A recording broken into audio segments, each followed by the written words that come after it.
민호는 매일 퇴근할 때마다 현관에서 꼬리를 흔들며 자신을 맞이하는 진돗개 하늘이를 볼 때면 하루의 피로가 싹 사라졌다. 그 순간은 언제나 민호의 하루 중 가장 행복한 시간이었다. 하지만 최근 하늘이의 행동에 이상한 변화가 나타났다. 어느 날 밤 민호가 현관문을 열자 하늘이가 평소처럼 달려왔지만 이번엔 입에 무언가를 물고 있었다. 자세히 보니 구겨진 만원권이었다. 민호는 깜짝 놀라 하늘아, 이게 뭐야? 어디서 이걸 주웠어? 하며 하늘이의 머리를 쓰다듬었다. 처음에는 우연이라고 생각했지만 다음 날과 그 다음 날에도 하늘이는 같은 행동을 반복했다. 처음에는 1,000원권이나 5,000원권이었던 것이 점차 만원권으로 바뀌어 갔다. 민호는 불안해지기 시작했다. 설마 누군가의 지갑에서 훔쳐오는 건 아니겠지? 하늘이가 그런 행동을 할 리 없어 라고 생각했지만 이 상황은 아무리 생각해도 너무 이상했다. 어느 날 밤 민호는 결심을 하고 하늘이를 몰래 따라가기로 했다. 하늘이는 밤이 되면 현관의 틈새로 밖으로 나가곤 했다. 민호는 들키지 않도록 거리를 두며 하늘이의 뒤를 쫓았다. 가로등 불빛 아래 하늘이는 꼬리를 흔들며 마치 목적지가 정해져 있는 것처럼 일직선으로 걸어갔다. 주택가를 지나 작은 공원을 가로질러 하늘이는 더 깊은 골목길로 향했다. 그곳은 민호가 평소에 잘 가지 않는 곳이었다. 건물들은 낡았고 거리에는 쓰레기가 흩어져 있었으며 낮에도 사람들의 모습이 드문 쇠락한 지역이었다. 왜 하늘이는 매일 밤 이런 곳에 오는 걸까? 민호의 심장이 빠르게 뛰었다. 하늘이는 마침내 한 노인 앞에서 멈춰섰다. 그 노인은 더러워진 담요를 몸에 감고 땅바닥에 앉아 있었다. 민호가 놀라서 지켜보고 있는 동안 하늘이는 조용히 노인 앞에 앉아 입에 물고 있던 만원권을 노인의 무릎 위에 살며시 놓았다. 노인은 놀란 듯 하늘이를 바라보다가 이내 눈물을 글썽이며 하늘이의 머리를 쓰다듬었다. 또 왔구나. 고마워. 노인의 목소리는 거칠었지만 그 말에는 따뜻함이 있었다. 민호는 그 광경을 목격하고 어머와즈 숨을 삼켰다. 하늘이는 단지 돈을 주워온 것이 아니라 이 노인을 위해 무언가를 하고 있었던 것이다. 민호는 한동안 상황을 지켜보았지만 점점 추위가 심해졌고 용기를 내어 노인에게 다가갔다. 저 개가 혹시 아는 분이신가요? 노인은 천천히 고개를 들어 민호를 바라보았다. 아, 옛날 이야기지만 내 이름은 은우. 이 녀석은 예전에 내 유일한 가족이었어. 민호는 놀랐다. 가족이요? 은우는 고개를 끄덕이며 멀리 바라보는 듯한 눈으로 이야기를 시작했다. 예전에 나는 기타를 치며 생계를 유지했어. 거리 음악가로 길모퉁이에서 노래하면서 어떻게든 살아갔지. 그러던 어느 날 작은 강아지 한 마리가 내 앞에 나타났어. 버려진 건지 아니면 길을 잃은 건지 알 수 없었지만 비에 젖어 떨고 있더군. 그냥 두고 갈 수 없어서 외투로 감싸 데리고 갔어. 그게 바로 하늘이었지. 민호는 숨을 죽이며 듣고 있었다. 하늘이에게 그런 과거가 있었다니 전혀 상상하지 못했다. 하늘이와 함께 보낸 날들은 내게 보물 같은 시간이었어. 매일 아침 함께 눈을 뜨고 내가 기타를 치면 곁에서 가만히 듣고 있었지. 관객이 적어도 하늘이만큼은 내 음악을 좋아해 주었어. 하지만 운명은 잔인했어. 어느 날 나는 교통사고를 당해 몸을 다쳤고 기타를 치는 것도 힘들어졌어. 병원비가 쌓이고 살던 방도 내놓아야 했지. 그리고 무엇보다 하늘이를 돌볼 수 없게 되었어. 은우는 깊은 한숨을 내쉬었다. 그래서 하늘이를 동물보호소에 맡길 수밖에 없었어. 눈물을 흘리며 헤어졌지만 그게 하늘이를 위한 길이라고 생각했어. 행복한 집에 입양되어 새로운 가족과 살 수 있다면 그게 최선이라고 믿었거든. 하지만 이 녀석은 날 잊지 않았어. 내게 아무것도 없는데도 이렇게 날 찾아와 주었어. 은우는 떨리는 손으로 하늘이를 쓰다듬으며 말했다. 처음에는 그냥 만나러 오는 것뿐이었는데 어느 날부터 하늘이가 내 앞에 만원권을 놓고 가기 시작했어. 놀랐지만 그것이 반복되자 깨달았지. 이 녀석이 날 위해 돈을 모으고 있었던 거야. 민호의 가슴이 조여드는 듯한 느낌이 들었다. 하늘이가 매일 밤돈을 물고 돌아오던 이유, 그것은 옛 주인을 돕기 위해서였던 것이다. 은우는 미소 지으며 말했다. 인간은 때로 너무 차가워. 하지만 이 녀석은 달라. 아무 말 없이 그저 곁에 있어주는 것만으로도 내가 아직 살아있는 의미가 있다고 느끼게 해주는군. 민호는 그 자리에 서서 눈물이 차오르는 것을 억누를 수 없었다. 그 자신도 또한 고독을 안고 살아왔다. 몇 년 전 사랑하는 아내를 잃은 후로 누구와도 깊이 관계 맺지 않고 담담히 하루하루를 보내고 있었다. 하지만 눈앞의 은우와 하늘이의 유대를 보며 그는 처음으로 자신의 고독을 직시한 것 같은 기분이 들었다. 은우 씨, 괜찮으시다면 우리 집에서 함께 지내실래요? 민호는 조용히 제안했다. 은우는 놀란 듯 눈을 크게 뜨더니 이내 부드럽게 미소 지었다. 그런 말을 해주다니. 하지만 나 같은 늙은이가 폐가 되지 않을까? 민호는 고개를 저었다. 하늘이가 당신을 찾고 있어요. 그것만으로도 충분한 이유입니다. 하늘이는 두 사람의 대화를 가만히 바라보며 마치 모든 것을 이해하고 있는 것처럼 꼬리를 흔들었다. 그날 밤 민호는 하늘이와 은우를 집으로 데리고 돌아왔다. 현관문을 열자 하늘이는 평소처럼 기쁜 듯 뛰어올랐다. 하지만 오늘부터는 조금 달랐다. 그들은 또 한 명의 가족을 맞이한 것이다. 민호의 집에 은우가 온 날, 하늘이는 마치 오랜 이별을 견뎌낸 것처럼 그의 발치에 붙어 꼬리를 계속 흔들었다. 은우는 어색해하면서도 그 온기를 느끼며 살며시 하늘이의 머리를 쓰다듬었다. 이렇게 다시 너와 같은 지붕 아래서 지내게 될 줄이야. 그의 목소리는 살짝 떨리고 있었다. 민호는 두 사람의 재회를 조용히 지켜보며 거실로 은우를 안내했다. 집안은 따뜻했고 은은한 나무 향기가 감돌았다. 은우가 오랫동안 익숙해진 길거리의 차가움과는 정반대의 공간이었다. 민호는 방석을 준비하고 따뜻한 차를 내왔다. 이제부터 여기서 편히 쉬세요. 무리하지 마시고요. 그렇게 말하자 은우는 약간 쑥스러운 듯 웃었다. 이렇게 친절하게 대해 주다니 몇 년 만인지. 고마워요. 그날 밤 하늘이는 평소처럼 민호의 방 앞에서 동그랗게 몸을 말고 잠들었다. 하지만 가끔씩 은우가 있는 방 쪽으로 시선을 돌렸다. 마치 정말로 여기 있는지 확인하려는 것처럼. 민호 역시 자기 전에 살짝 은우의 방을 들여다보았다. 이불에 누운 은우는 조용한 숨소리를 내고 있었다. 길거리에서 추위에 떨던 때와는 달리 지금은 평온한 표정이었다. 하늘아, 넌 정말 대단해. 민호는 하늘이의 머리를 쓰다듬고 살며시 이불 속으로 기어들어갔다. 다음 날 아침, 은우는 민호가 아침 식사를 준비하는 냄새에 잠에서 깼다. 이렇게 제대로 된 아침 식사를 하는 건 오랜만이네.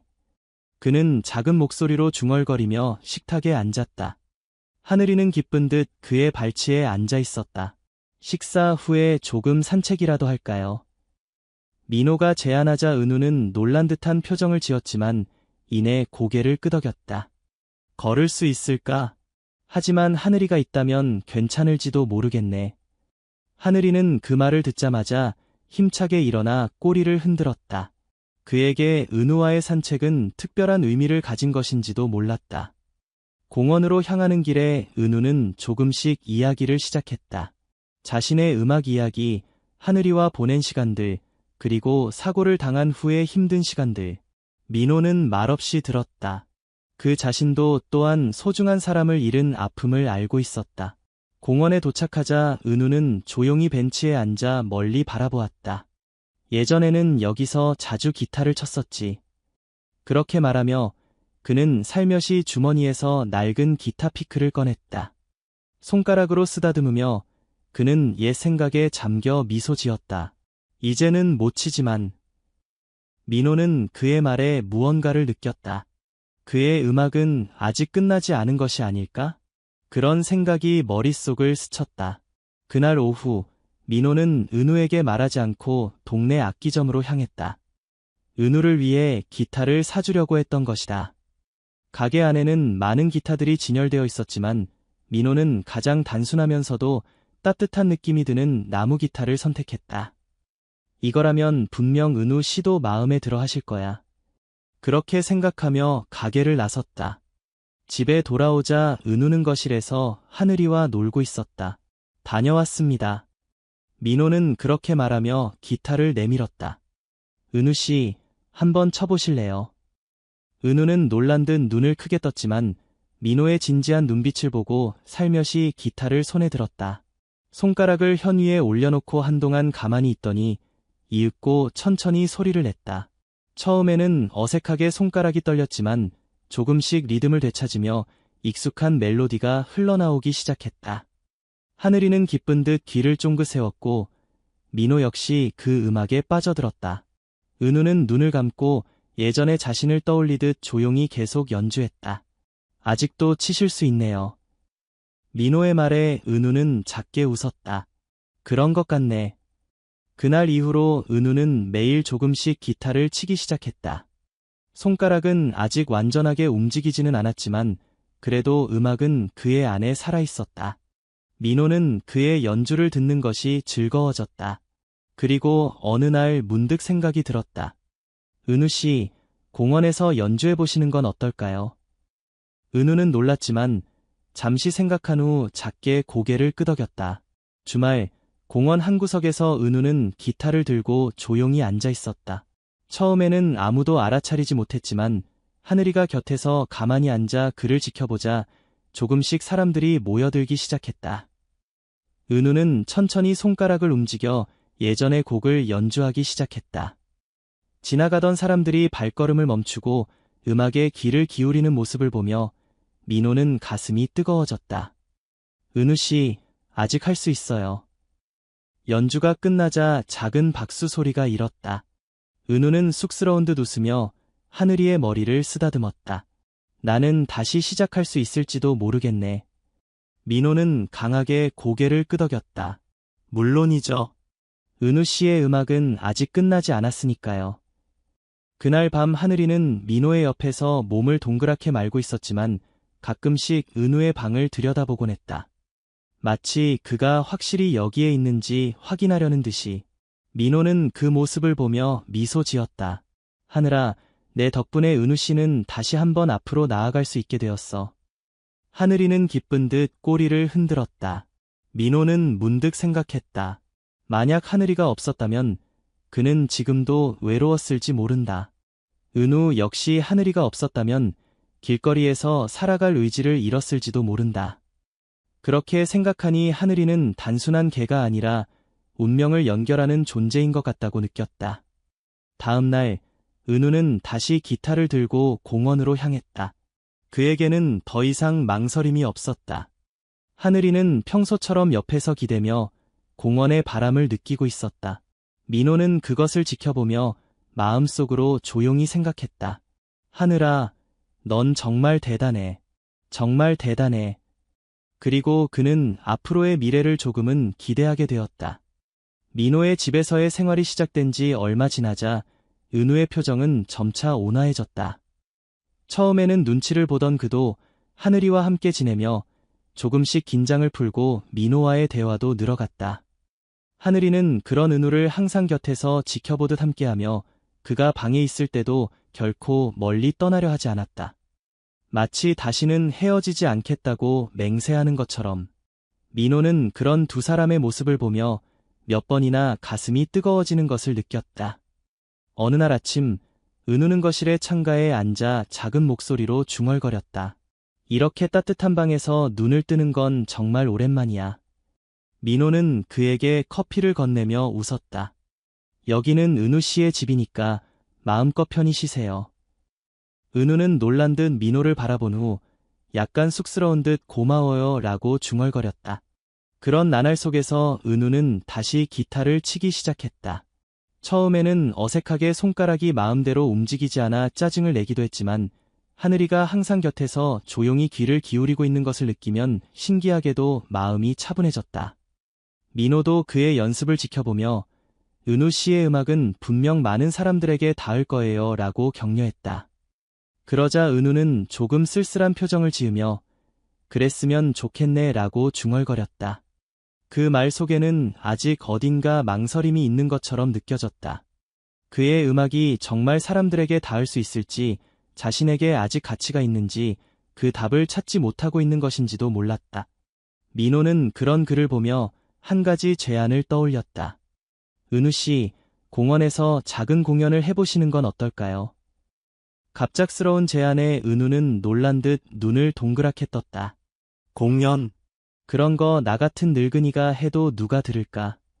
하지만 민호는 고개를 저었다. 그렇지 않아요. 은우 씨의 음악에는 누군가의 마음을 움직이는 힘이 있어요. 저도 그랬고, 하늘이도 계속 당신의 음악을 기다려왔잖아요. 은우는 한동안 말없이 생각에 잠겨 있다가 천천히 고개를 끄덕였다. 그래, 한번 해볼까. 그날부터 그는 공원에서의 공연을 위해 조금씩 연습을 시작했다. 손가락의 움직임은 아직 완벽하지 않았지만 소리를 낼 때마다 조금씩 자신감을 되찾아가는 것이 느껴졌다. 하늘이도 그 연습을 매일 지켜보며 가끔은 그의 발치에 기대기도 했다. 그리고 마침내 공연 당일이 왔다. 은우는 공원 한쪽에 기타를 들고 앉아 조용히 심호흡을 했다. 하늘이는 그의 옆에 앉아 가만히 지켜보고 있었다.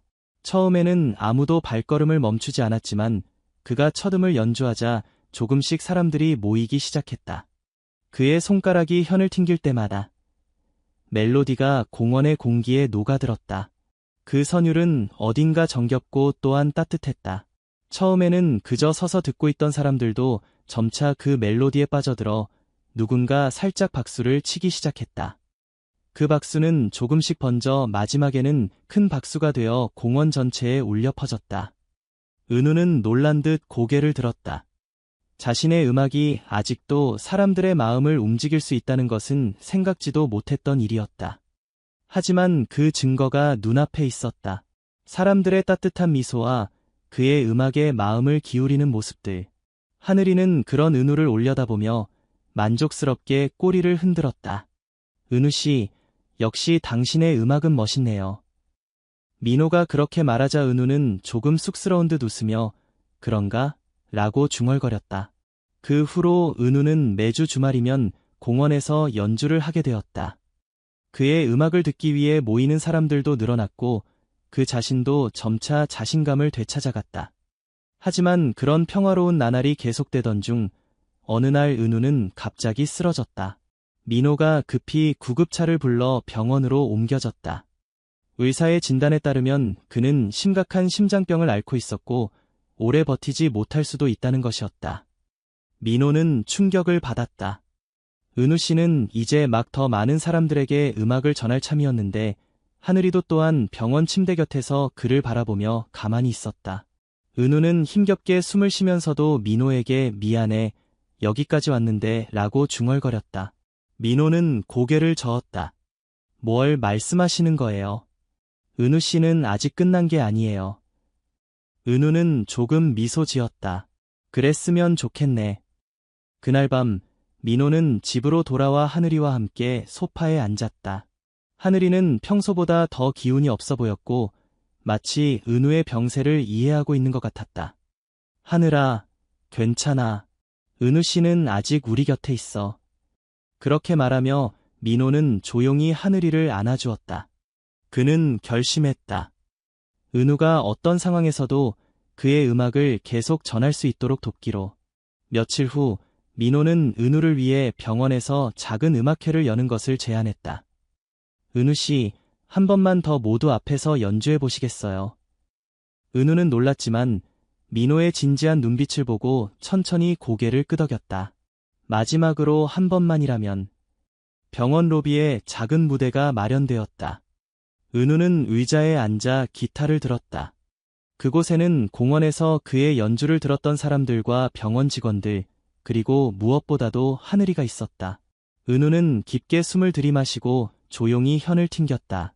그 선율은 예전보다 조금 약해지고 느려졌지만 그래도 변함없이 사람들의 마음을 움직였다. 하늘이는 그의 발치에서 조용히 기대며 그 음악을 듣고 있었다. 곡이 끝나자 큰 박수가 일었다. 은우는 조금 놀란 듯이 그 광경을 바라보며 고마워요 라고 작게 중얼거렸다. 그날 밤 민호는 은우의 병실을 찾았다. 그는 침대 위에서 하늘이를 쓰다듬으며 평온한 표정을 짓고 있었다. 민호야, 고마워. 내 덕분에 마지막으로 한 번 더 음악을 할 수 있었어.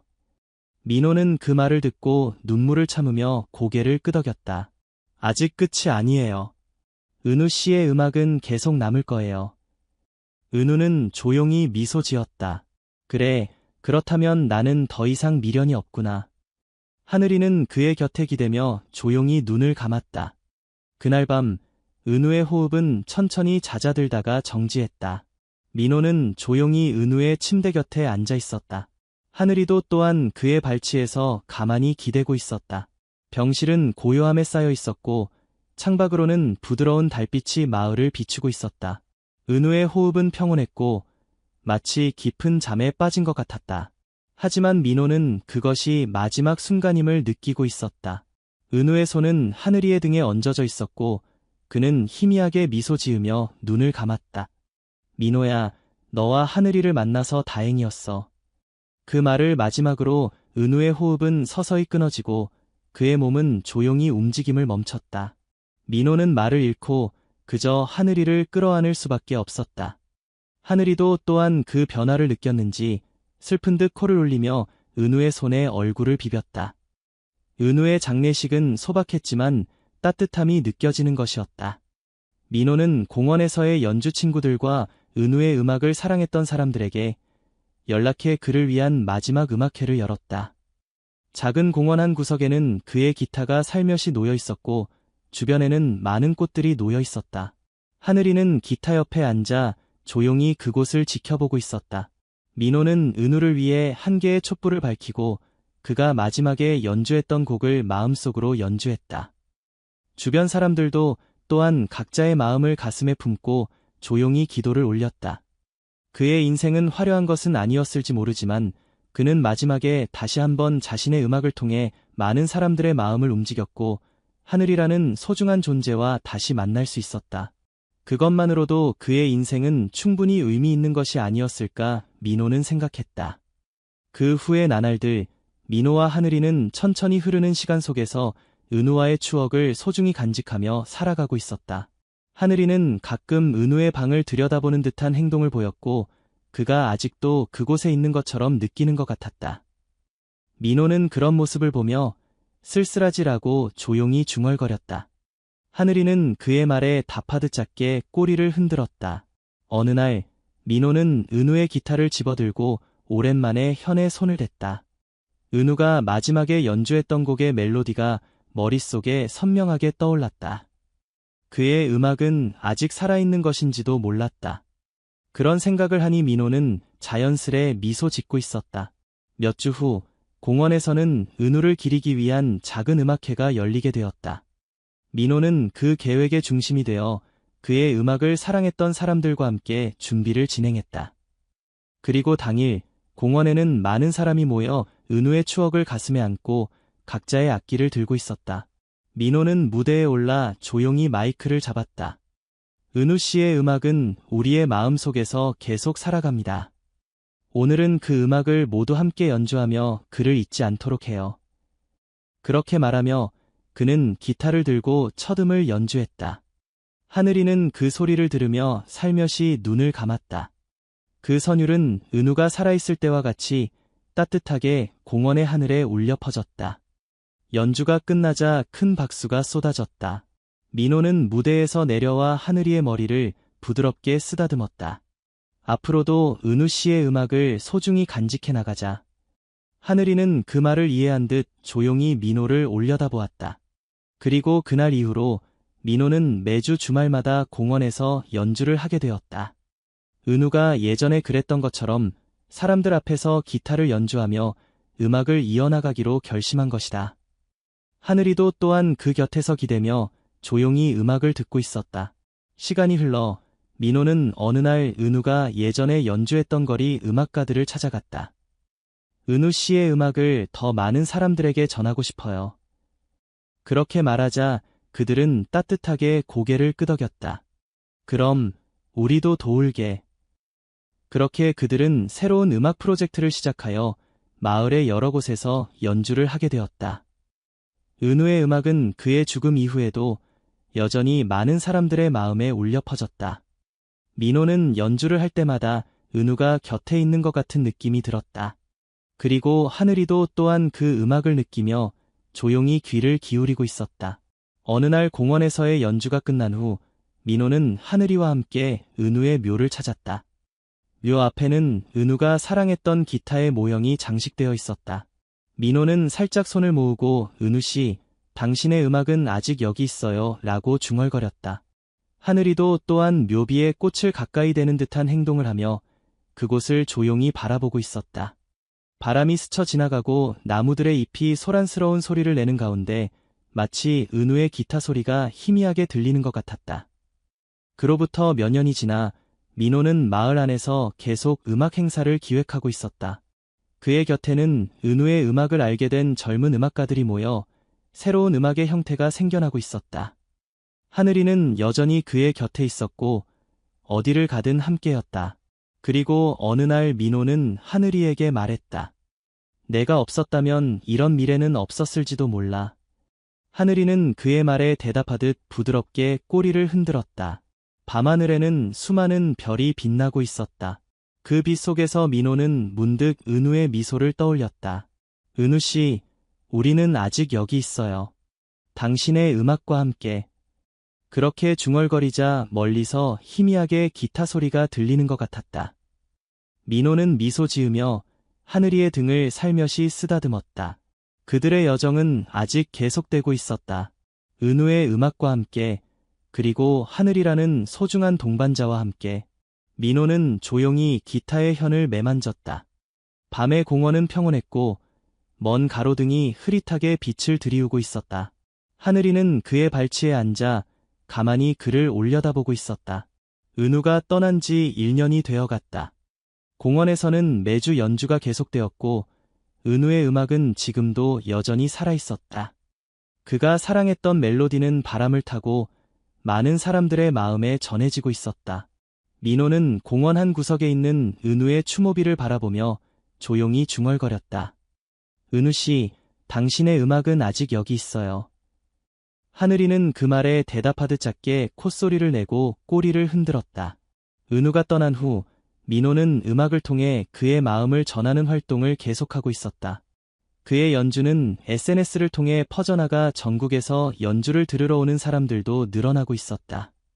어느 날 음악 프로듀서인 여성이 민호를 찾아왔다. 그녀는 은우의 음악에 감동받아 그것을 형태로 남기고 싶다고 제안했다. 은우 씨의 음악을 앨범으로 남기지 않을래요? 그의 인생의 기적을 음악으로 말하는 거죠. 민호는 놀라면서도 그 제안에 마음이 움직였다. 은우 씨의 음악을 많은 사람들에게 전할 수 있다면 꼭 협력하겠습니다. 이렇게 해서 은우의 생전 연주 기록을 모아 민호와 동료들이 함께 새로운 편곡을 더한 앨범 제작이 시작되었다. 앨범 제작은 순조롭게 진행되었으며 많은 음악가들이 은우의 음악에 공감하여 참여를 희망했다. 은우가 예전에 연주했던 곡들이 새로운 생명을 불어넣어져 완성에 가까워지고 있었다. 그리고 앨범의 발매가 결정되었을 즈음 큰 음악 이벤트의 주최자로부터 민호에게 연락이 왔다. 은우 씨의 음악을 기리는 특별 무대를 마련하고 싶은데 당신이 연주해 주시겠어요? 민호는 조금 망설였다. 은우를 대신해 무대에 서는 것에 주저함을 느꼈지만 하늘이가 곁에서 조용히 바라보는 것을 느끼자 천천히 고개를 끄덕였다. 하겠습니다. 은우 씨의 음악을 최대한 많은 사람들에게 전하고 싶습니다. 행사 당일 큰 홀에는 수천 명의 관객이 모여 있었다. 무대 중앙에는 은우가 생전에 사용했던 기타가 장식되어 있었고 그 옆에 민호가 서 있었다. 하늘이도 특별히 무대에 올라 민호의 발치에서 가만히 앉아 있었다. 장내가 조용해지자 민호는 깊이 숨을 들이마시고 첫 음을 연주했다. 은우가 항상 연주했던 멜로디가 천천히 장내에 울려 퍼졌다. 눈을 감으니 마치 은우가 옆에서 기타를 치고 있는 것 같은 느낌이 들었다. 음악이 진행될수록 관객들은 숨을 죽이고 눈물을 글썽이는 이들도 있었다. 민호는 연주를 계속하며 은우의 마지막 말을 떠올렸다. 내 음악이 누군가의 마음에 닿는다면 그것만으로 충분해. 그렇게 중얼거린 그의 미소가 지금도 선명하게 머릿속에 남아있었다. 연주가 끝나자 잠시 정적이 흐른 뒤 터져나오는 듯한 박수가 쏟아졌다. 민호는 기타를 안은 채 하늘이를 내려다보았다. 하늘이는 마치 이해하고 있는 듯 천천히 꼬리를 흔들었다. 은우 씨, 당신의 음악은 잘 전해지고 있어요. 민호는 그렇게 중얼거리며 조용히 무대를 내려갔다. 그 후 은우의 앨범은 전국적으로 큰 반향을 일으켰고 많은 사람들이 그의 음악을 접할 기회를 얻게 되었다. 민호는 공원에서의 연주를 계속하면서 때때로 하늘이와 함께 은우의 묘를 찾아가 그에게 보고하는 것이 습관이 되었다.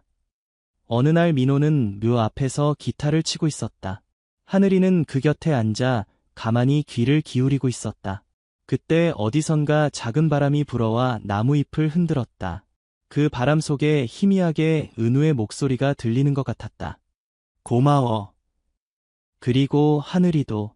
민호는 눈을 감고 조용히 미소 지었다. 이쪽이야말로 고맙습니다. 은우 씨. 하늘이는 그의 발치에 머리를 비비며 조용히 울었다. 밤하늘에는 무수한 별이 빛나고 있었고 그중 하나가 평소보다 강하게 빛나는 것처럼 보였다. 민호는 기타를 안은 채 하늘이와 함께 천천히 집으로 걸어갔다. 그들의 이야기는 아직 끝나지 않았다. 은우의 음악과 함께 그리고 하늘이라는 소중한 동반자와 함께 새로운 이야기를 엮어나가는 것이었다. 첫 번째 총성이 강원도의 차가운 아침을 번개처럼 가르며 대청산 숲의 고요한 구간을 울렸다. 5살 소녀 김민지는 움직임을 멈췄다. 빨간 두꺼운 재킷을 입은 그녀의 작은 몸이 두 번째 총성이 울리자 얼어붙었고 놀란 새떼가 회색 하늘로 비명을 지르며 날아갔다. 앞에 소나무열을 지나 이장복을 입은 세 남자가 눈 위로 총을 들고 걸어가고 있었다. 그들의 눈은 산등성이 너머의 철제 울타리에 고정되어 있었다. 꼬마야, 물러서. 그들 중 한 명이 목소리에 공포를 담아 소리쳤다. 저건 안전하지 않아. 하지만 민지는 움직이지 않았다. 그녀는 아무도 예상치 못한 일을 했다. 쇠사슬 울타리 뒤에 있는 검은 물체를 향해 그녀 크기의 4배나 되는 생물체를 향해 아침 빛의 금빛처럼 빛나는 호박색 눈을 가진 존재를 향해 달려갔다. 바로 그림자를 향해. 그녀의 어머니인 박지연 박사는 아래 등산로에서 공포에 질려 지켜보았다. 그녀의 목소리가 목구멍에 걸렸다. 민지야, 안 돼. 하지만 민지는 이미 거기에 있었다. 울타리와 거대한 짐승 사이에 서서 그녀는 단호함을 가지고 한 손을 들었다. 그림자는 왔다 갔다 하는 걸 멈추고 길을 움찔거리더니 앉았다. 그를 해치지 마세요. 민지가 말했다. 그녀의 목소리는 그녀의 크기보다 강했다. 그는 제 거예요. 남자들은 어리둥절하게 쳐다보았다. 소녀와 늑대개가 서로를 바라보며 눈을 맞췄다. 공기가 멈춘 것 같았고 시간이 숨을 멈춘 것 같았다. 그 순간 아이와 짐승이 서로를 단없이 이해한 그 찰나의 순간은 나중에 법정에서, 토크쇼에서, 과학 저널에서 묘사될 것이지만 당시에는 그저 겁에 질린 어머니, 어리둥절한 사냥꾼 그룹, 그리고 비밀과 표식을 가진 소녀일 뿐이었다. 그들은 민지가 태어난 순간부터 다른 아이들과 달랐다고 했다. 지연은 딸에게서 무언가 다른 점을 느꼈다. 그녀는 거의 울지 않았고 옹알거리지 않았으며 미소나 자장가에 반응하지 않았다. 처음에 지연은 자신을 탓했다. 그녀는 이제 싱글맘이었다. 그녀의 남편이자 민지의 아버지인 정우는 민지가 2살이 되기 전에 산악사고로 세상을 떠났다. 작은 마을 동물병원을 운영하면서 혼자서 아이를 키우는 것도 충분히 어려웠는데 중증 자폐 스펙트럼 장애 진단을 받은 아이를 키우는 것은 그 이상이었다. 민지는 거의 말을 하지 않았고 접촉을 피했다. 하지만 가장 이상한 것은 그녀의 왼쪽 손목에 있는 선천적인 표식이었다. 희미하지만 분명한 늑대 발자국 모양의 선이 새겨져 있었다. 의사들은 이를 선천성 모반이라 불렀고 지연은 이를 미스터리라고 불렀다. 딸이 세상과 소통할 수 있도록 돕기 위해 필사적으로 지연은 모든 것을 시도했다. 치료견, 놀이그룹, 심지어 음악치료까지. 하지만 아무것도 효과가 없었다. 그녀가 김하준을 만나기 전까지는 그의 허스키 보호소는 국도를 지나 몇 마일 떨어진 나무와 위장된 곳에 숨겨져 있었다. 그 남자 자신도 날카롭고 풍화된 모습에 얼음 같은 파란 눈을 가지고 있었다. 한 말이 남았어요. 하준이 그날 말했다. 그는 그들을 10여 개의 우리를 지나 안내했다. 이 녀석은 달라요. 그는 그들을 작은 우리로 안내했다. 그곳에서 검은 강아지가 조용히 앉아 지켜보고 있었다. 짖거나 왔다 갔다 하지 않고 그저 지켜보고 있었다. 민지가 그를 본 순간 무언가가 바뀌었다. 그녀는 도움 없이, 동료 없이 걸어가 철사에 작은 손을 올렸다. 강아지는 일어나 가볍게 걸어왔다. 그는 민지의 손바닥이 울타리에 닿은 지점에 코를 대었다. 지연은 숨을 들이켰다. 민지가 인간이든 동물이든 누구와도 처음으로 접촉을 시도한 순간이었다. 하준의 시선이 민지의 손목으로 내려갔다. 그가 표식을 보자 그의 표정이 바뀌었다. 마치 인식한 것처럼. 그가 부드럽게 말했다. 늑대가 그녀를 찾았군요. 그림자는 그날 오후에 집으로 왔다. 지연은 의심이 있었다. 그의 가격은 이상하게 낮았고 서류는 애매했다. 하지만 딸의 눈에서 무언가가 이것이 옳은 결정이라고 말하는 것 같았다. 그리고 그랬다. 처음에는. 며칠 안에 민지는 그에게 속삭이기 시작했다. 첫 주가 끝날 무렵 그녀는 완전한 문장을 말하고 있었다. 하지만 오직 그림자에게만. 그녀는 몇 달 만에 처음으로 웃었다. 그녀는 놀았다. 그녀는 그림을 그렸다. 항상 검은 늑대와 작은 소녀, 그리고 그들 위에 있는 별들을 그렸다. 하지만 강아지는 성장했다. 빨리, 더 빨리 자랐다. 지연이 병원에서 치료한 어떤 개보다도 빨리. 4개월의 그림자는 체중이 27kg이었다. 6개월에 그는 민지보다 키가 컸다. 그의 눈은 지연을 불안하게 만드는 지능을 빛냈다. 그의 반응은 너무 빨랐고 그의 행동은 너무 계산적이었다. 허스키가 아니었다. 완전히는. 그럼에도 그는 항상 민지에게 부드러웠다. 심지어 보호적이었다. 어느 날 밤 이웃집 개가 그들의 마당에 너무 가까이 왔다. 그림자는 짖지 않았다. 그는 정지에 서 있었다. 근육은 감겨 있었고 눈은 침입자를 추적하고 있었다. 민지가 밖으로 걸어나와 그의 옆구리를 만졌을 때만 그는 긴장을 풀었다. 이런 개 본 적 있어? 지연이 친구이자 동료 수의사인 이수진 박사에게 물었다. 아니, 수진이 대답했다. 저건 개가 아닐 거야. 그리고 마을에 소문이 돌기 시작했다. 박지연의 늑대에 대해 들었어? 그들은 그런 것을 아이 옆에서 재우게 하나? 그날 아침 숲 근처에 나타난 사냥꾼들은 밀렵꾼이 아니었다. 그들은 이웃들이었다. 두려운 이웃들. 그리고 이제 그들은 눈에 불꽃을 가진 아이와 움찔하기를 거부하는 생물체를 쳐다보고 있었다. 그들 중 한 명이 총을 내렸다. 그녀가 통제하고 있어. 그가 중얼거렸다. 다른 사람들은 망설이다가 한 명씩 뒤로 물러났다. 지연은 몇 초 후에 민지에게 도착했다. 무릎을 꿇고 딸을 팔로 감싸 안았다. 뭐 하는 거야? 민지는 몇 달 만에 처음으로 어머니의 팔에 기대었다. 그가 무서워했어요. 그녀가 속삭였다. 도와줘야 했어요. 지연은 딸을 지나 울타리 뒤에 검은 생물체를 바라보았다. 그림자의 호박색 눈이 그녀의 눈과 마주쳤고 처음으로 지연은 이해했다. 그는 단지 치료동물이나 반려동물이 아니었다. 그는 완전히 다른 무언가였다. 그리고 이것은 단지 시작일 뿐이었다. 그림자의 성장은 놀라울 정도였다. 몇 달 안에 그는 지연이 본 어떤 가정견의 크기도 능가했다. 한때 강아지 같았던 그의 태도는 더 심오한 것으로 진화했다. 기이할 정도의 경계에 있는 지능을 보여주었다. 민지도 변화를 겪었다. 그녀의 이전에 제안된 상호작용은 완전한 대화로 꽃피웠지만 오직 그림자와만. 그들 사이의 유대는 손에 잡힐 듯했다. 말이 필요 없는 침묵의 이해였다. 그림자의 빠른 발달과 마을에 퍼지는 소문에 대해 우려한 지연은 답을 찾을 때가 되었다고 결정했다. 그녀는 서울대학교의 저명한 야생동물 유전학자인 장미연 박사와 약속을 잡았다. 검사 중에 장 박사는 세심하게 그림자의 샘플을 수집했다. 그녀의 눈썹은 각각의 관찰에 주름졌다. 그는 가정견액에서 흔하지 않은 특성을 보이고 있어요. 그녀는 호기심이 담긴 목소리로 말했다. 우리는 종합적인 DNA 분석을 실시해야 할 것 같아요.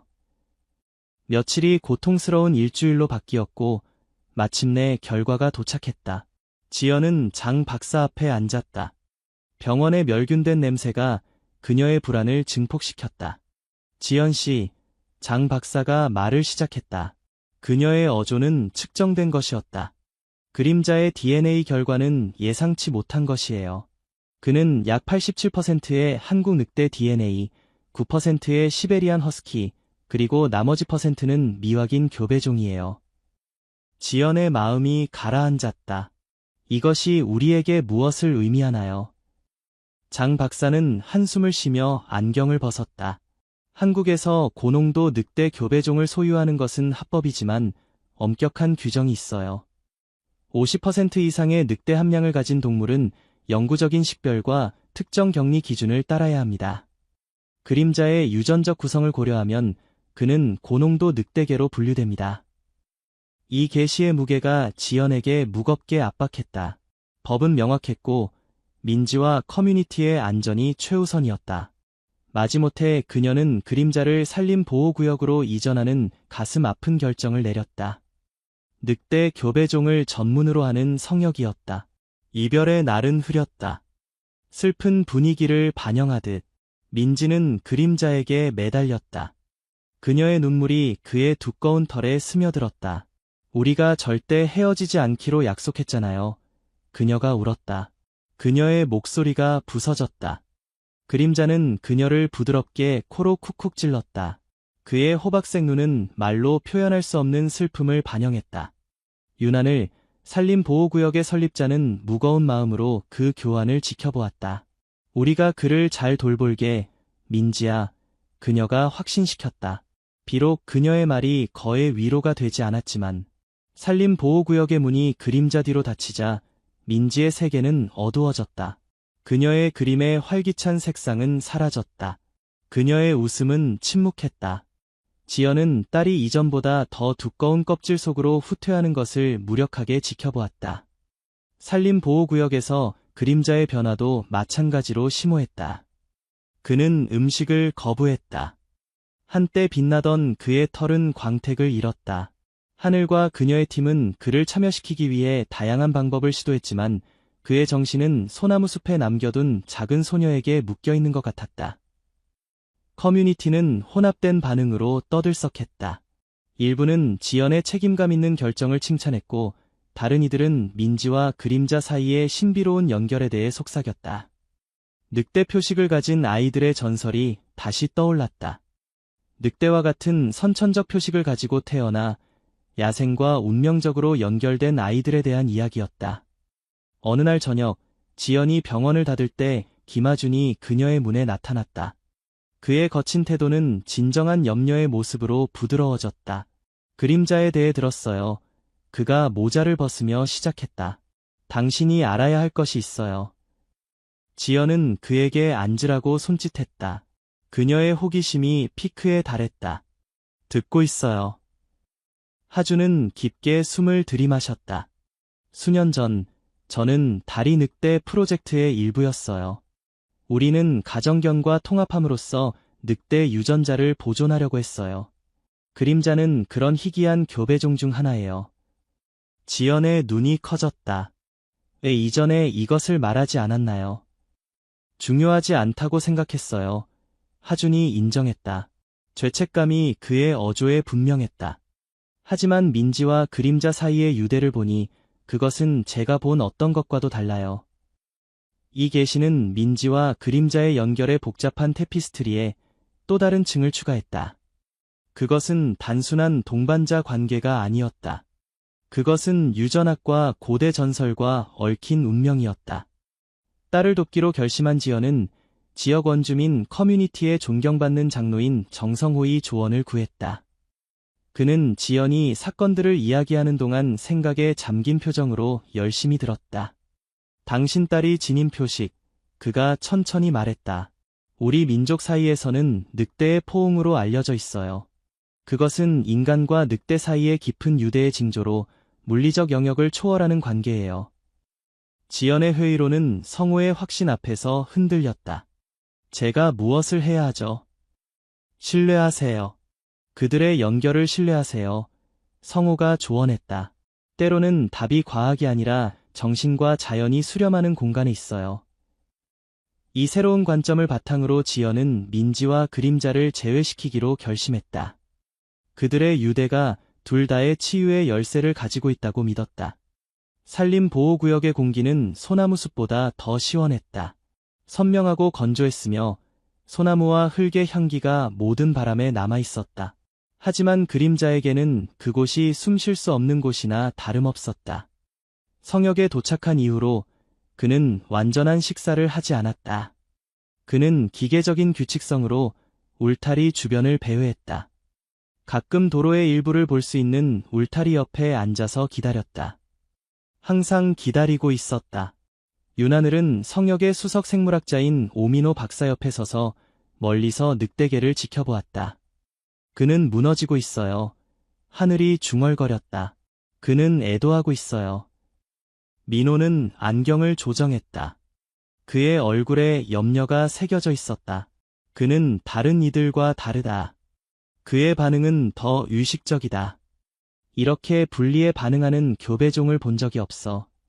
한편 소나무숲에서는 민지가 한때 그녀의 세계를 정의했던 침묵으로 다시 미끄러져 들어갔다. 그녀는 더 이상 그림책을 찾지 않았다. 그녀의 한때 다채로운 크레용 스케치는 삐딱하고 혼란스러운 낙서로 변했다. 만약 그녀가 크레용을 집어든다면 그녀는 거의 먹지 않았고 거의 자지 않았다. 지연은 딸이 감정적 유배로 떠나는 것을 지켜볼 수밖에 없었다. 어느 날 밤 지연은 민지가 방 바닥에 웅크리고 무언가를 속삭이는 것을 발견했다. 처음에 그녀는 그것이 행설수설이라고 생각했지만 몸을 기울이자 그녀는 그 단어들을 알아차렸다. 그림자, 나를 기다려. 그것이 마지막 지피였다. 다음 날 아침 지연은 작은 가방을 챙겨 민지를 산림보호구역으로 운전했다. 절망적이고 불확실했다. 하늘은 입구에서 그들을 맞이했다. 그녀의 표정은 읽을 수 없었다. 우리는 보통 외부 방문객이 개인 울타리에 들어가는 것을 허용하지 않아요. 그녀가 말했다. 그리고 멈췄다. 하지만 이것은 정상적인 상황이 아니에요. 민지가 지연과 두 직원을 옆에 두고 접근했을 때 그림자는 나무 아래 누워 있었다. 처음에는 머리를 들지 않았지만 민지가 앞으로 나아가 그의 이름을 속삭이는 순간 그림자. 그의 귀가 움찔거렸다. 그리고 그는 일어났다. 변화는 즉각적이고 놀라웠다. 늑대개의 전체 자세가 바뀌었다. 그는 잃어버렸다고 생각했던 작은 소녀에게 시선을 고정한 채 울타리로 걸어갔다. 주저없이 민지는 철망에 손바닥을 대었다. 그림자는 부드럽게 이마를 거기에 대었다. 오랫동안 그들은 그저 그렇게 서 있었다. 침묵과 강철로 연결되어. 천재야, 하늘이 속삭였다. 입에 손을 대고. 지연의 무릎이 약해져 그녀는 뒤에 있는 벤치에 앉았다. 그가 그녀를 그렇게 기억할 줄 몰랐어요. 민호는 거의 눈을 깜박이지 않고 쳐다보았다. 이것은 단순한 인식이 아니다. 이것은 조율이다. 다음 며칠 동안 하늘은 이례적인 결정을 내렸다. 민지가 전체 감독 하에 주니어 자원봉사자가 되도록 허용했다. 그녀는 그림자와 함께 구조화된 시간을 보낼 수 있었다. 안전한 문을 통해 그에게 먹이를 주고 그의 행동을 관찰하고 심지어 풍요로운 활동에 참여할 수도 있었다. 지연은 처음에 망설였지만 계속 연락을 유지한 정성호가 조용한 조언을 제공했다. 유대가 그녀를 가르치게 하세요.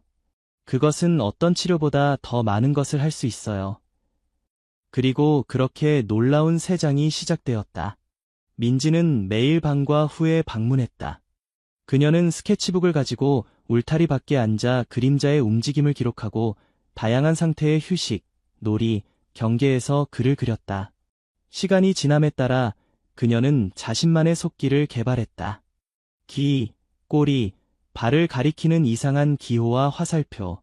하늘과 민호는 다른 것도 알아차렸다.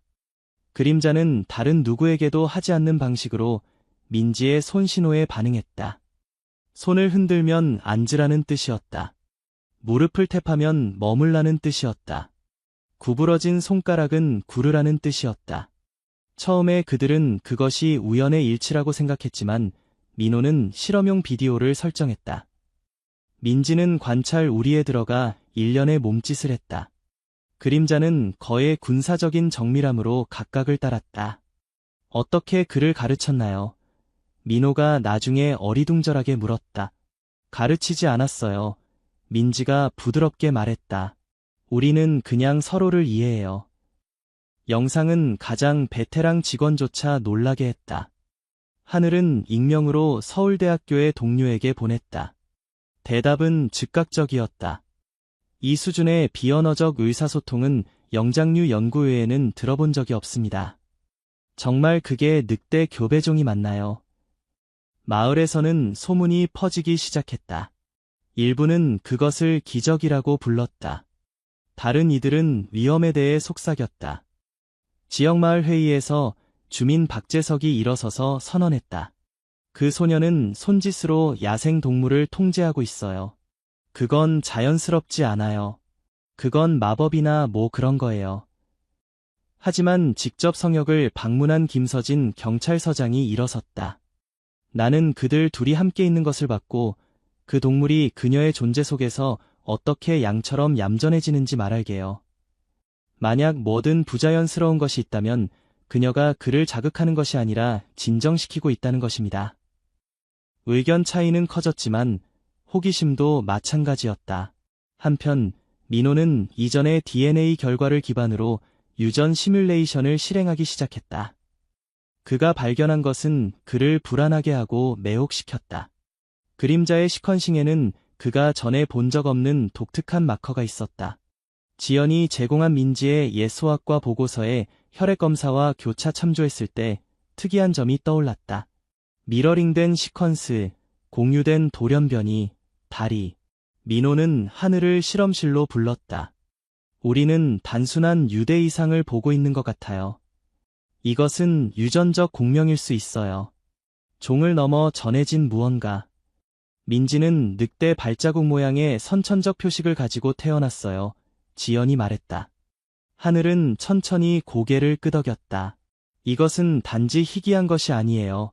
민호가 말했다. 이것은 들어본 적 없는 거예요.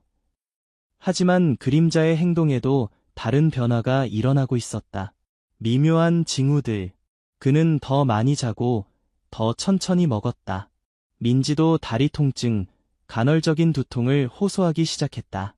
지연은 그것을 스트레스 탓으로 돌렸지만 그녀의 본능은 고조된 경계 상태에 있었다. 그리고 어느 날 저녁, 민지는 산림보호구역에서 집으로 돌아오는 차 안에서 잠들었다.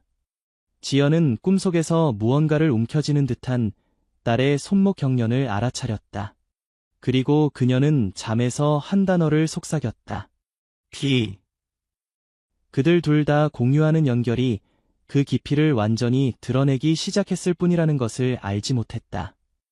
여름 햇살은 마치 하늘 자체가 다가오는 변화를 감지한 것처럼 매일 더 일찍 퇴각하며 그 가장자리를 잃기 시작했다.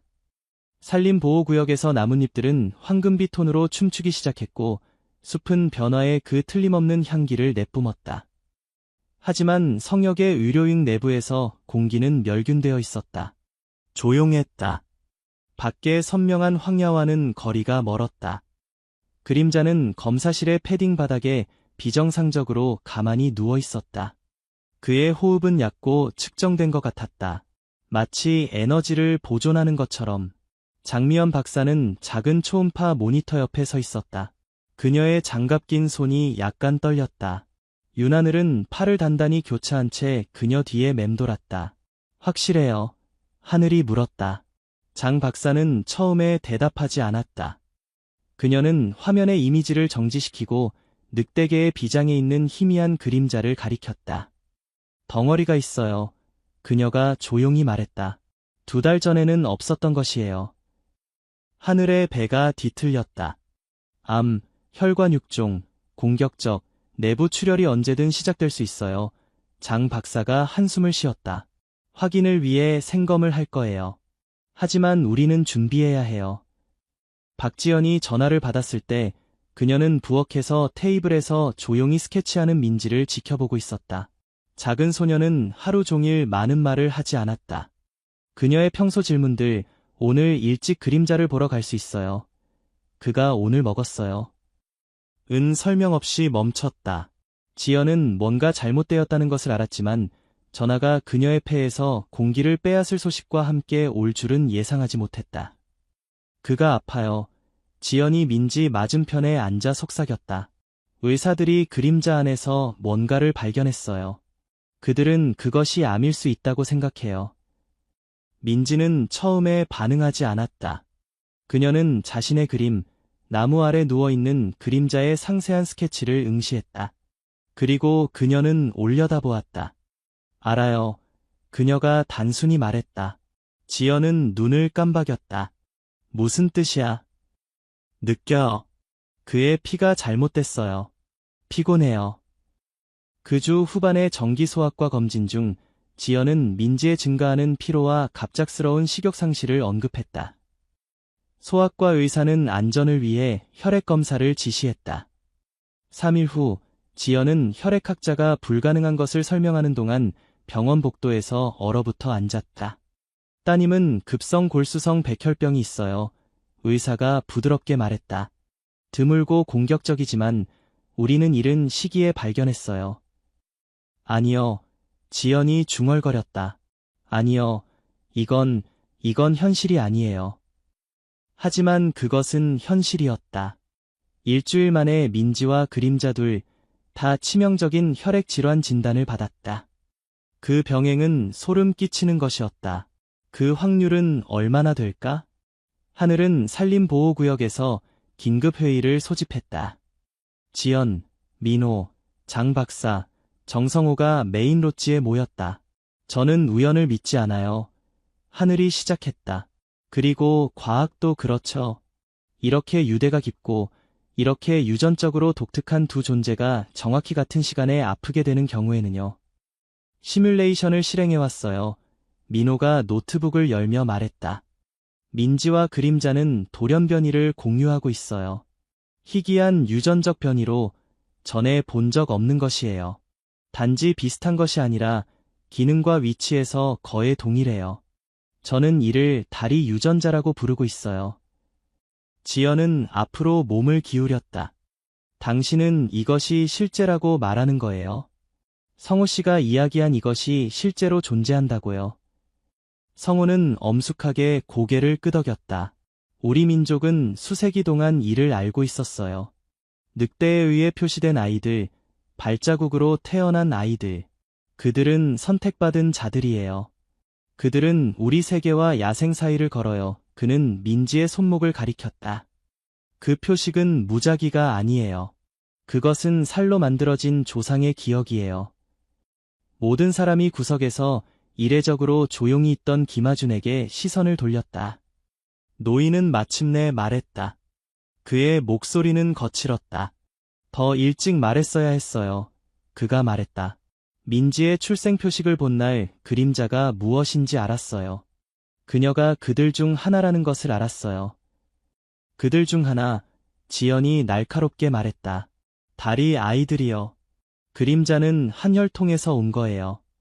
우리가 선의 수호자라고 부르는 제가 속한 그룹에 의해 세대에 걸쳐 보호된 혈통이요. 우리의 임무는 다리 늑대들을 보존하는 것이었어요. 인간과 그들의 표식을 공유하는 사람들과 유대를 맺을 수 있는 이들이요. 왜 아무 말도 하지 않았죠? 지연이 요구했다. 우리가 사냥당하고 있었기 때문이에요. 하준이 대답했다. 수십 년 동안 사설 수집가들, 윤리보다 돈이 더 많은 유전학자들이 이런 늑대들을 추적하려 했어요. 만약 누구든 그림자가 표식 있는 아이와 배치되었다는 것을 알았다면. 그는 말끝을 흐렸다. 민호가 갑자기 일어섰다. 치료 프로토콜이 있어요. 급진적이고 실험적이지만 그들 둘에게 기회를 줄 수 있을 거예요. 모두가 그를 향해 돌아섰다. 종간 줄기세포 이식이요. 그가 숨을 들이쉬었다. 그림자의 골수를 가져와서 민지에게 이식하는 것을 시도해요. 그리고 아마도 그 반대도요. 그들의 유전자 정렬, 이다리 유전자는 몸이 완전한 거부 없이 이식을 받아들이도록 할 수 있어요. 지연의 입이 놀라움에 벌어졌다. 민호 씨, 그것은 전에 시도된 적이 없어요. 당신은 늑대가 인간 아이에게 줄기세포를 기증하는 것에 대해 이야기하고 있어요. 민호는 고개를 끄덕였다. 알아요. 미친 소리예요. 하지만 지금으로서는 우리의 최선의 기회예요. 성호가 앞으로 나섰다. 또 다른 단계가 있어요. 모두가 그를 바라보았다. 의식이 있어요. 오래되고 신성한. 치유가 일어나기 전에 두세 개의 영혼에 의해 유대가 인정되어야 해요. 만약 당신이 과학으로 진행하고 싶다면 그는 지연을 바라보았다. 당신은 또한 미스터리도 받아들여야 해요. 지연은 망설이지 않았다. 그녀는 테이블 너머로 손을 뻗어 민지의 스케치북을 들었다. 그녀는 지연이 전에 알아차리지 못했던 페이지로 넘겼다. 그것은 보름달 아래 서 있는 민지와 그림자를 보여주었다. 그들 사이에는 빛이나 피처럼 빛나는 실이 있었다. 그것은 그의 심장에서 그녀의 심장으로 이어졌다. 그들은 이미 알고 있어요. 지연이 말했다. 그들은 항상 알고 있었어요. 밖에서 바람이 거세지며 산림보호구역을 둘러싼 나무들을 흔들었다. 성역의 더 깊은 부분 어딘가에서 그림자는 머리를 들고 민지가 이제 잠들어 있는 오두막을 향해 돌렸다. 유대는 침묵 속에서 형성되었고 이제 피로 시험될 것이었다. 이식 전날 밤 소나무 숲 위의 하늘은 깊은 남색으로 칠해졌고 1000개의 떨리는 별들이 그것을 관통했다. 산림보호구역의 중심에서 신성한 불이 고대돌의 반지 안에서 조용히 타닥거렸다. 의식은 단순했다. 구호도 없고 구경거리도 없고 그저 침묵, 연기, 그리고 다가올 것의 무게를 이해하는 사람들의 원이었다. 민지는 짠 담요에 쌓여 앉았다. 그녀의 작은 몸은 그 아래에서 창백하고 약해 보였다. 그림자는 그녀 옆에 누워 있었다. 그의 거대한 머리가 부드럽게 그녀의 다리 위에 쉬고 있었다. 정성호는 그들 맞은편에 무릎을 꿇고 앉았다. 그가 그들 사이에 조각된 나무 그릇을 놓으면서 그의 목소리는 낮고 안정적이었다. 그릇 안의 허브는 불빛에서 희미하게 빛났다. 이것은 마법이 아니에요. 성호가 부드럽게 말했다. 이것은 기억이에요. 피와 뼈로 전해 내려오는 종류의 기억이요. 그는 앞으로 손을 뻗어 연기에 손가락을 담그고 부드럽게 민지에 표시된 손목과 그림자의 넓은 가슴 중앙을 눌렀다. 두 영혼, 하나의 실, 그가 속삭였다. 이 길을 함께 걸으세요. 니들의 뜻이라면 치유하세요. 민지는 말하지 않았다. 그녀는 말할 필요가 없었다. 그녀의 손이 그림자의 두꺼운 털로 미끄러졌고 늑대개는 마치 자신의 언어로 대답하는 것처럼 낮고 부드러운 숨을 내쉬었다. 다음 날 아침 산림보호구역은 그 어느 때보다 조용했다. 유료팀, 소아과 전문의와 수의학 전문가가 혼합된 팀은 로찌의 연구윙을 이중 수술실로 변형시켰다. 최첨단 인간 장비가 수정된 수의학 장비 옆에 서 있었다. 이것은 이전에 결합된 적 없는 학문의 결합이었다. 이것은 브리련트한 과학이거나 광기였다. 오미노 박사는 그것의 중심에 서 있었다. 그는 흔들림 없는 집중력으로 동기화된 절차를 지시했다. 구획된 방의 양쪽에서 민지와 그림자는 진정되어 누워 있었다. 그들의 활력 징후는 실시간으로 모니터링되었다. 지연, 하늘, 성호는 멸균된 유리 바로 너머에서 기다렸다. 그들의 눈은 깜박이는 모니터에 고정되어 있었다.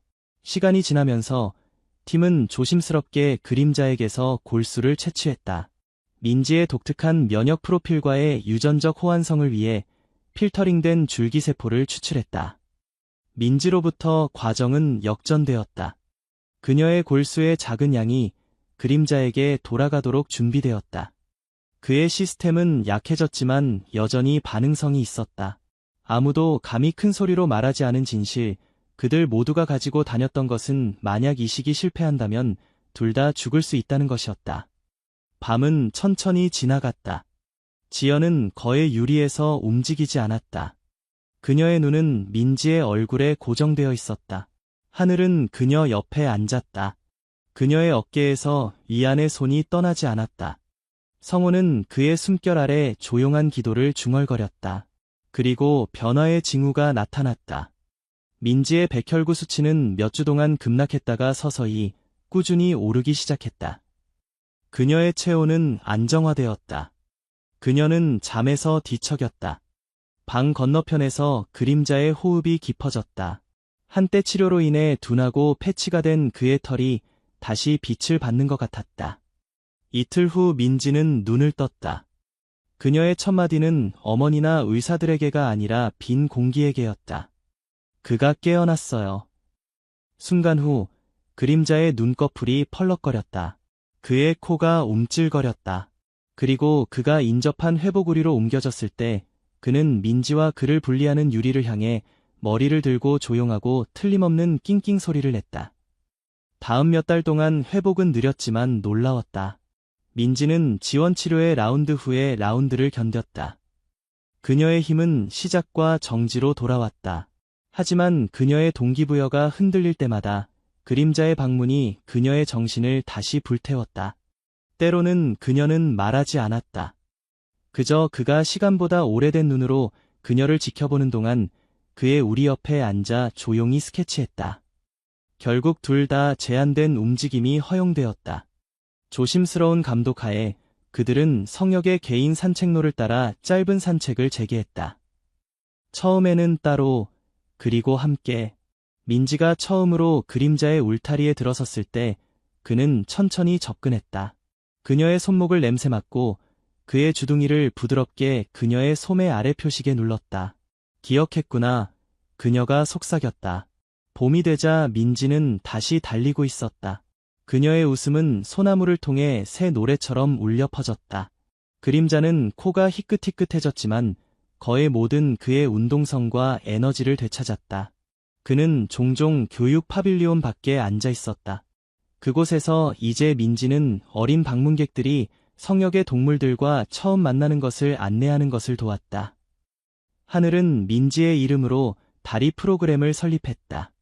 자폐증, PTSD, 정서적 트라우마를 가진 아이들을 위한 치료적 경험에 집중하는 산림보호구역의 새로운 분야였다. 이제 막 7살이 된 민지는 그것의 가장 어린 대사가 되었다. 이제 공식적으로 산림보호구역의 컨설턴트가 된 김아주는 유전적 혈통을 카탈로그화하고 윤리적 프로토콜을 감독하고 과거의 실수가 결코 반복되지 않도록 보장하면서 조용히 무대 뒤에서 일했다. 정성호는 가까이 남아 민지에게 단지 생물학뿐만 아니라 유산에 대해 산림보호구역과 같은 장소에서 나란히 존재하는 전설과 진실에 대해 가르쳤다. 그리고 늑대 강아지가 있었다. 그의 시술 후 몇 달 후에 예상치 못하게 태어난 그림자의 자손 중 가장 작은 것, 그녀의 형제 자매들이 거칠게 놀고 경계를 시험하는 동안 이 작은 암컷은 민지를 멀리서 지켜보았다. 그녀가 내는 모든 소리에 귀를 움찔거렸다. 그녀가 접근하기까지는 몇 주가 걸렸지만 그녀가 다가왔을 때 그녀는 민지의 무릎에 발을 올렸다. 수년 전 그림자가 했던 정확한 몸짓을 미러링했다. 그녀는 알아요. 민지가 부드럽게 말했다. 그녀는 시를 기억해요. 강아지는 불씨라고 이름 지어졌다.